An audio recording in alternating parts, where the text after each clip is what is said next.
It's just like... But now you get to play as Zerg, and I like this. Zerg is fun. They're just like, oh. Like, Terran is just like, let's build Marines. Protoss is like, we have like really, really expensive shit. And Zerg is just like mass everything. Why am I getting gold if I already know I don't have room for it? See you later, stone slabs.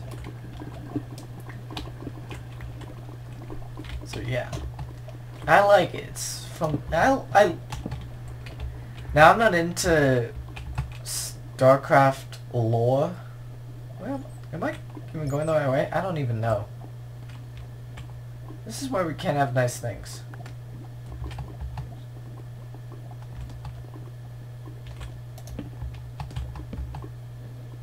I'm just gonna follow the light. That didn't end well. Yeah. But I like Kerrigan as a character. She's that, like, especially in Heartless World, she's like the protagonist, like the good guy. Like, the one, like, that you follow along. But she's not. And I love that. It's, because I'm writing a book. And I'm 5 chapters in. And I like it. It's about this kid who's on a prison ship, and is in like space. It's in space, and he's on a prison ship with a whole like millions of other prisoners. And with his cellmate, and his cellmate and him have like this brother bond. Like, they've been together for so long that it's really like, we're more than just cellmates or friends, we're brothers. But not like by blood or anything. And where am I going with this? Oh yes. Like, actually I'm just gonna talk about my book for a second. So yeah, they're on this prison ship, and what they're doing is, there's the king, and the king ruled that it is illegal for someone to be an orphan. Period. So if you're an orphan, you're going to jail. And what happens in jail is, once there's a whole lot of them, I mean a whole lot, like millions, because there's 2 prison ships, 2 big ones, because there used to be a whole bunch of them, but then they'd put all the ships together, because there used to be one for every different like species, and then like if there's a whole lot of human prisoners, there'd be a whole lot of, I don't know, prison ships for humans. But now they put them all together, all the aliens together, and what happens is, between the 2 wardens or captains of the prison ships, they will, each ship, its people, its prisoners, will fight against each other for the entertainment of millions, or the rest of the entire, like, the kingdom, and the king himself.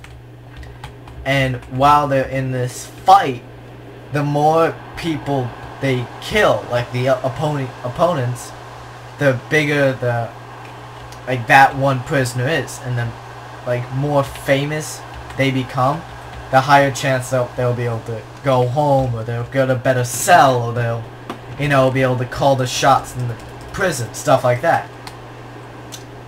Alright? And that's basically how far I've gotten. And it's good, it's like, oh, and I can't believe I forgot this, because, there are these things called, I actually don't know what they're called yet.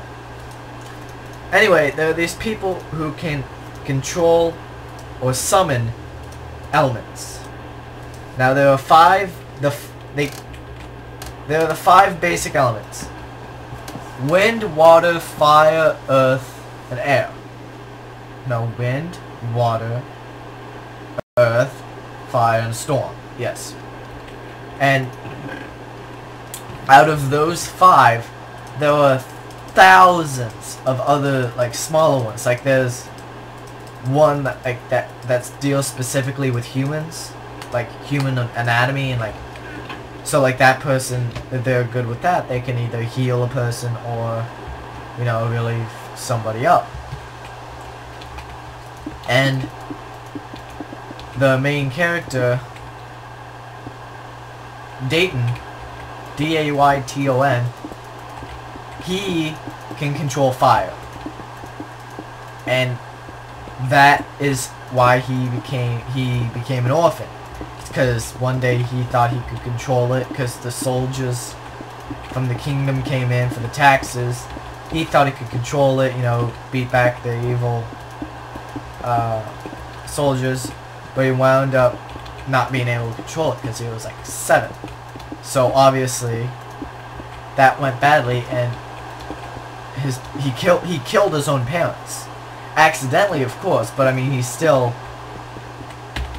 the reason they're dead and all that. And Dayton's cellmate, Saskia, S-A-S-C-H-A. Yeah, that's different. He can control wind. Alright? And so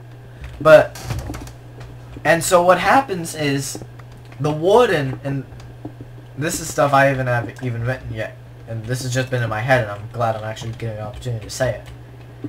I'm only up to chapter 5 already, and this is gonna be like in chapter like 6 and stuff.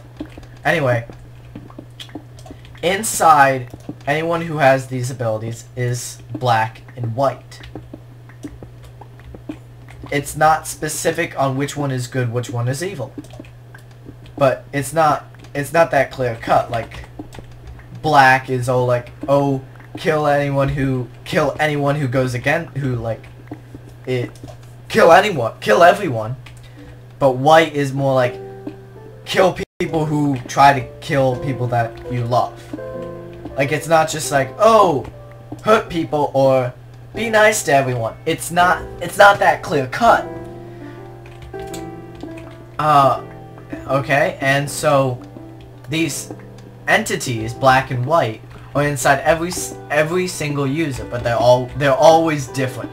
They're an image of the person who it is. And so like, if the person who gets it is like just like a nice person, then black and white are just gonna be nicer. But if you give like, if someone has black and white and he's just an evil person, you might say that black and white are just completely like awful. It's a reflection of the person. And they're entities. Like, they're not just little things in their head. They're actually like aliens. And they attach onto certain life forms, and they just stick around just, you know, because entertainment or something to do. But the problem is that if that person dies, like the host dies, then black and white will die also. So what it is with Dayton is that he is a strong person. I mean, he's been living in a prison ship since he was little, and he got training from this man who is like a leader of the revolution, and he taught him how to fight, how to do all that jazz. But that man died. Didn't die, he disappeared. And he actually, no, he didn't die. Yeah, he didn't die. I'm the author of the book and I don't even know. He didn't die, damn it.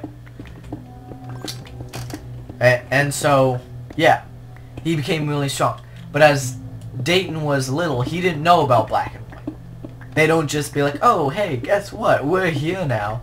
They appear when someone tries to activate their power. Like, Dayton's power is fire. And what happened is that the warden was setting up for an arena match between the two prison ships, you know, fight to the death for entertainment and all that. He was going to do that, but he wanted to make sure that his two prized prisoners, Saskia and Dayton, were up to snuff.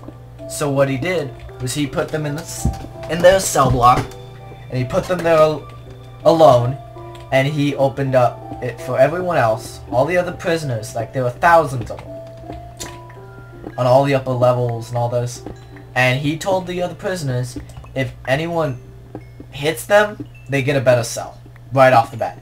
If they injure them, like actually injure them, then they get like a reduced sentence. But if they kill them, they're home free. They're gone. And now this place is an awful place, so of course they all charged them with the intent to kill, obviously.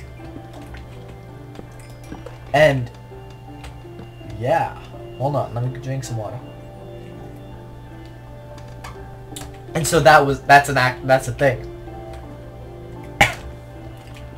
And Dayton and Saskia, they fought, and obviously they won. And Dayton was like, he swore only to use his powers like when he needed it, because last time he used it he killed his parents, so he's not going to use it every now and again. And Saskia is just his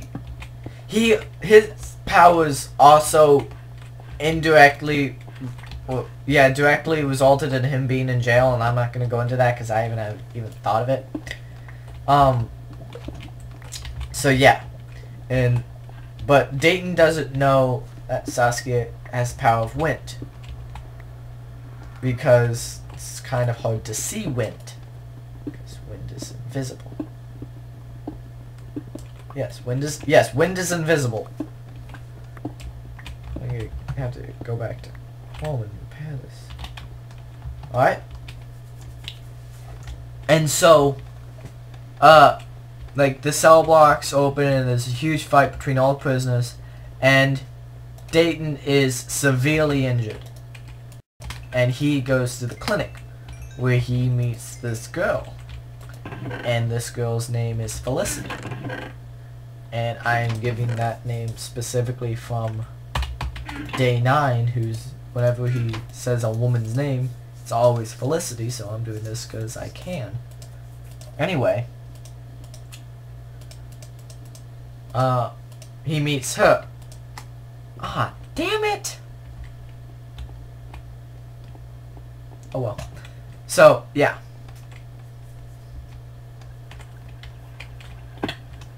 And he meets her, and, you know, and she's not like like she's the doctor of the ship.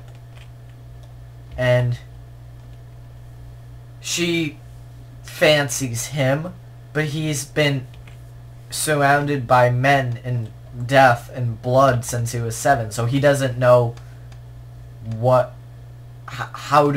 he doesn't have those feelings, and he's like 18.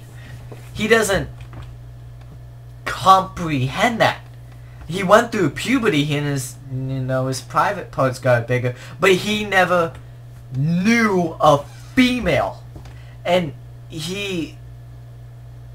so like when he wakes up in Medbay, his first thought is, where is my brother, where is Saskia? And he sees this girl, and he doesn't like comprehend her at first, and then he's just like, ooh, a girl. And he doesn't know if Saskia is alive or dead. And obviously if you don't know the condition of your brother, you're gonna like be like, where the fuck is he? And she says like, oh, I saw you shooting fireballs when in the cell block, because what happened was during the cell block fight, it like Dayton had a knife, like a little like dinky like steak knife, like something smaller than that. And then he decided, like, if there are thousands and thousands of prisoners coming at me and some of them are armed with swords or worse, a little dinky butter knife isn't